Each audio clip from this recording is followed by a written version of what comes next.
Yesterday, we got to read the first passage from Endgame, and now today, we get to see how the royals reacted.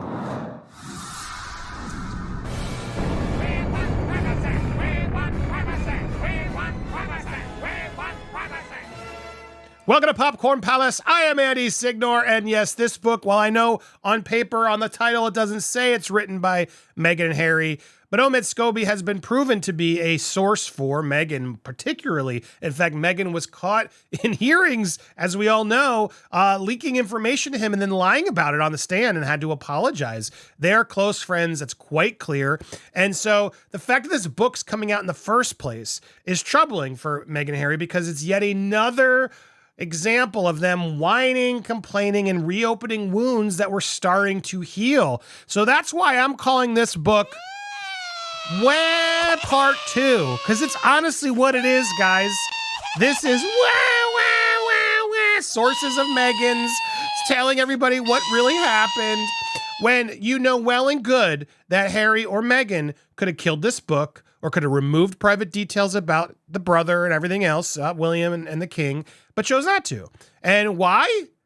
For the truth? No, money. This is all about money. Now, I don't know why they're letting Omid make all this money off this book, because I'm sure he's going to make a good mint off this book, but he's about to. This is all about the money, and that's ultimately why this book is coming out here more than anything else. It's that. So we read you the excerpt yesterday. It was a lot of whining. It was a lot of wah.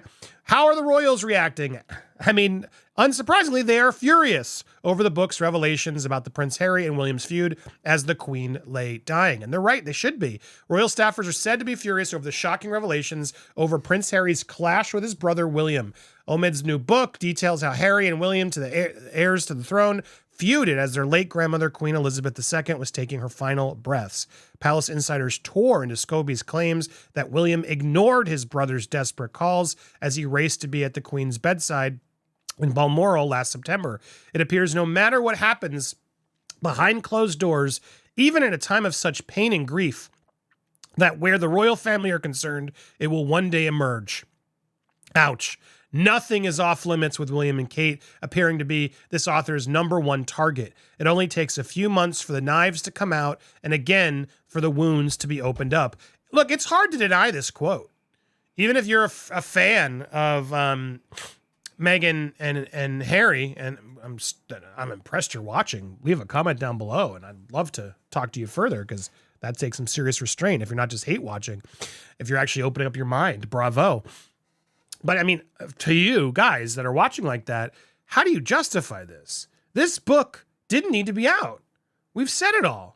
They said it all in Spare. They said it all in the documentary. They said it all on Oprah, and then everyone claims they didn't want to have privacy. Clearly, this is a lie. They never wanted this. That's why we made fun of it. And while they may not have said those words exactly, let's not argue semantics. It's quite clear they want privacy. Leave us alone. They want to tell their story their way, and then everyone else needs to shut up because everyone else is lying. It's only their version of the story is accurate. And yeah, I don't trust that. I don't trust them.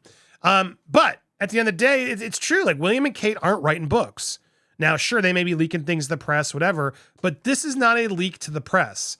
This is a damn book by one of your best friends and sources. And this is troubling.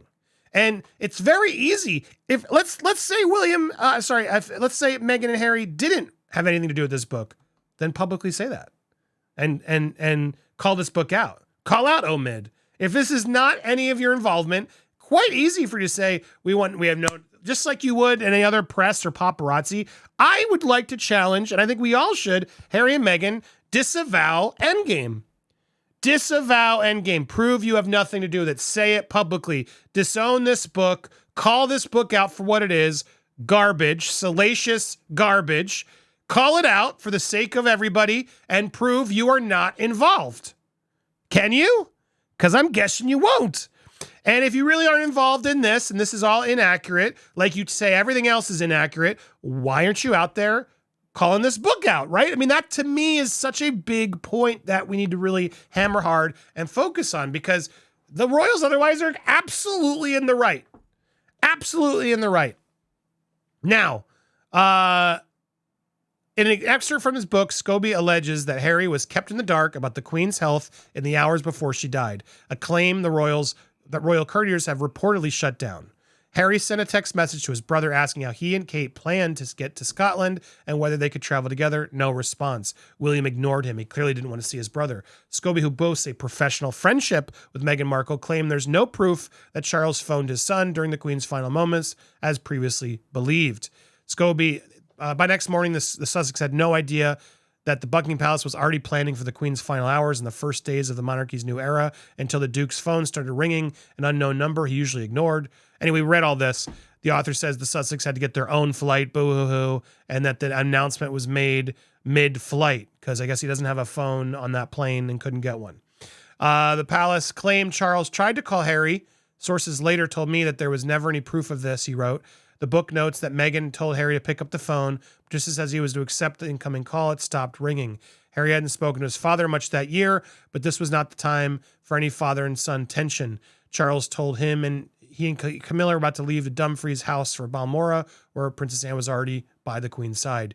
He told Harry to make his way to Scotland immediately. The Post reached out to Buckingham Palace, Kensington, for no comment. But as we pointed out here, sources inside saying this is all nonsense. Now, here's the reality. Let's say it's not nonsense. Let's say it's real. Okay, for a second, let's humor them. And okay, why are you putting this out there? So we feel sorry for you, so you can play the victim again? So you can crap on your family once again while they're grieving? You've already crapped on your dad for not hugging you during Diana's death. Okay, maybe that's just not how he does emotion. Why would you put that in the world? Such a private detail and moment. Why do we need to know how he reacted without his permission?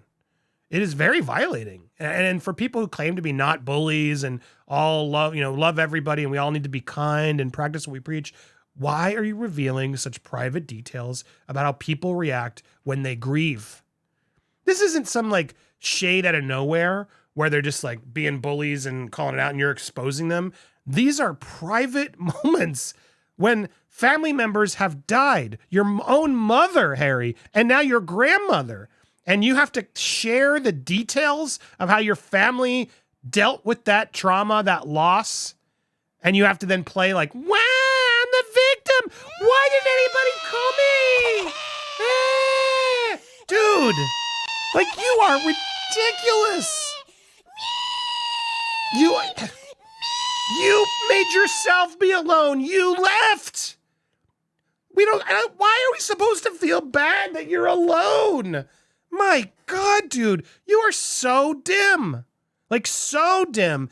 And there was a point where I did feel for you, where I'm like, oh, poor guy lost his mom and rooting for him. But my God, dude, you are so dim. You can't see it through the trees. Like you can have a lot of these feelings are real, emotions that you're having, they're real, but what you're doing to your family is despicable. Stop letting people reveal private details. And if you didn't, and if this book is nonsense and it's not true and you don't endorse it, then say so. How come you don't go out there to defend your family when lies are out about them, huh? Where did they get this intel if it wasn't from you two? You guys are such clowns, you can't even see it. There's two scenarios here. One, you fed this nonsense to Omid, and then you're okay with it going through a third party to tarnish them more and reveal private details that no one else would know. Because there's no way the king called Omid to give him this detail. Give me a break. So that, or Omid's lying. In which case, why wouldn't you come forward and defend your family in such a private moment and say, how dare this scum journalist resort to this bottom of the barrel type of reporting? This is false. And that's not what happened. And it's no one's business what happened. What other scenario is there, dude? What other scenario is there? Those are the two scenarios. You're either involved or you're not involved and then you're ashamed. Or I guess you're trying to play, well, I'm not involved, but it happens to be true, so I'm going to just ignore it. Because, well, I don't know how we got it, but I mean... We want privacy. No, you don't. No, you don't. No, you don't. No, you don't. No, you don't. We want privacy. No, you don't. You don't want privacy. You want every little detail about all your family members out there. And my God, if that's not a warning flag, stay away from these two. That's why I always avoid anybody who shares DMs and shares private details about people. You cannot trust them. something you can't come back from. You don't do that unless you're stopping a crime, your criminal charges or something. You're being pushed against the wall. If you said this, da da da, and then you're like, look, I didn't say this. There are ways, but none of these details warranted coming out. You look like such a scumbag. And this book, part 2, despicable involved. Because again, this is all for money. Omid Scobie's going to make a fortune on it, and Meghan and Harry just let him take a bunch of money. Why? To just spread more gossip about the royal family, which he claims to be so against. Harry and Meghan, these paparazzi, the gossip, leave us alone. No, you don't. You want to tarnish them, clearly, and it's sad. It's truly sad.